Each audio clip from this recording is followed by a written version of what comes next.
selamat pagi teman-teman dan para dewan juri. Apa kabarnya hari ini? Sudah pasti sehat kan? Perkenalkan, nama saya Natasha Timothy Ruben. Saya bersekolah di SD Santo Thomas, Kabupaten Cirebon, Provinsi Jawa Barat. Lihat buku yang Nata bawa ini. Buku ini sangat bagus loh teman-teman. Nata sudah membacanya. Buku ini diterbitkan oleh Lingkar Media Kabupaten Karanganyar, Provinsi Jawa Tengah. Nata akan membawakan sebuah cerita yang berjudul Legenda Sang Kuryang Sakti. Izinkan saya menyimpan terlebih dahulu buku ini. Pada zaman dahulu, hiduplah seorang gadis cantik bernama Dayang Sumbi. Suatu hari, saat ia sedang menenun, gulungan benangnya terjatuh. Pada hari itu, Dayang Sumbi sedang merasa sedikit pusing dan tubuhnya sangat lemas. Lalu ia berkata, "Siapapun yang akan mengambilkan gulungan benangku, jika perempuan akan kujadikan saudara, jika lelaki akan kujadikan sebagai suami." Dayang Sumbi senang karena gulungan benangnya sudah ada di sebelahnya. Namun, ia bingung siapa yang telah mengambilkannya. Lalu, Tumang si anjing istana berkata, "Itu aku Dayang Sumbi yang mengambilkan benang milikmu." Lalu Dayang Sumbi pun kaget. Kamu Tumang yang mengambilkan gulungan benangku?" Dayang Sumbi pun teringat apa yang ia katakan. Jika tidak ditepati, para dewa akan marah kepada Dayang Sumbi. Akhirnya, Dayang Sumbi menikahi si Tumang. Setelah berbulan-bulan, Dayang Sumbi pun memiliki seorang putra yang diberi nama Sang Kuryang. Sejak masih kecil, Sang Kuryang senang sekali berburu bersama si Tumang. Pada suatu hari, Sang Kuryang diminta ibunya untuk berburu hati rusa.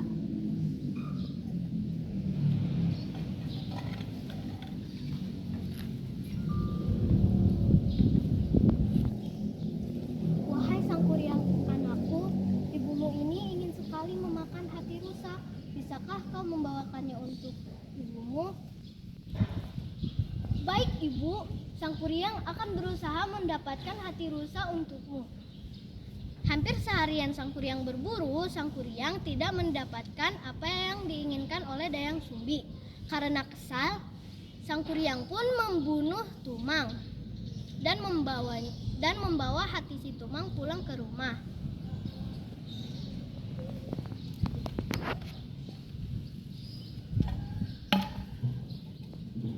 Sesampainya di rumah, Dayang Sumbi menyadari ketidakhadiran si Tumang dan bertanya kepada Dayang Sumbi, "Sang Kuryang, di manakah si Tumang?" Kata Dayang Sumbi, "Itu Bu, hati yang kubawakan itu adalah hati dari Tumang." Maka marahlah Dayang Sumbi dan memukul kepala Sang Kuryang menggunakan centong nasi. "Ampun Bu, ampun, Sang Kuryang minta maaf." Sang Kuryang pun melarikan diri dari ibunya tak tentu arah. Karena Dayang Sumbi telah memukul Sang Kuryang, akhirnya Dayang Sumbi pun diusir dari istana.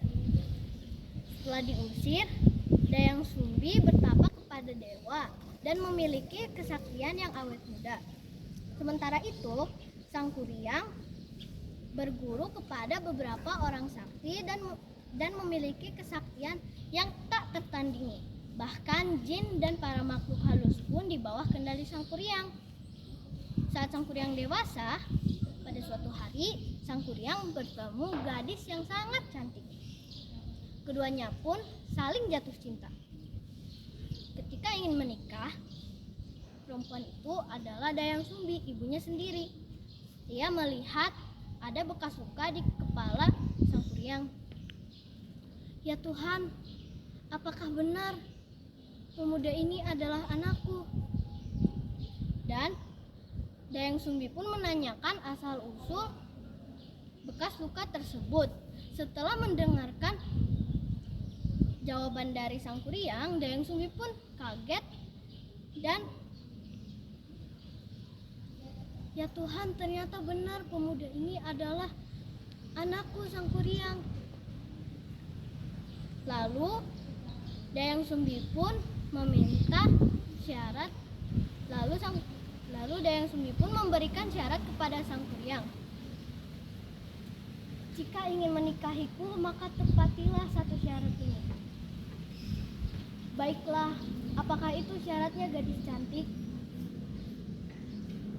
Kau harus mengubah gunung itu menjadi sebuah bendungan dan membuat perahu di sana untuk menyusuri bendungan tersebut sebelum fajar menyingsing. Dengan percaya diri, Sangkuriang menepati. Sangkuriang menerima syarat yang diberikan oleh Dayang Sumbi. Dengan kesaktiannya, Sangkuriang dibantu oleh para makhluk halus dan jin untuk membuat bendungan tersebut. Dayang Sumbi pun berdoa kepada Tuhan. Ya Tuhan, kiranya Kau membantu agar menggagalkan usaha Sangkuriang. Bagaimana mungkin seorang ibu menikahi anaknya sendiri? Keajaiban pun terjadi. Fajar lebih cepat tiba. Dan ayam pun berkokok, kukuruyuk. Karena para jin dan makhluk halus mengira hari sudah pagi, maka para jin pergi meninggalkan Sangkuriang. Sedangkan perahu yang dibuat Sangkuriang belum selesai. Sangkuriang pun marah dan menendang perahu tersebut sampai terlempar ke bumi dengan posisi terbalik. Dan disebut sebagai Gunung Tangkuban Perahu. Dengan kekerasan hati Sangkuriang pun memaksa Dayang Sumbi untuk menikahinya. Perlahan-lahan Dayang Sumbi pun mundur dan blar, terjadi ledakan yang sangat dahsyat. Tubuh Dayang Sumbi pun hilang tak tersisa. Ini Dayang Sumbi diselamatkan oleh para dewa. Bagaimanapun seorang anak tidak bisa mengawini ibunya sendiri.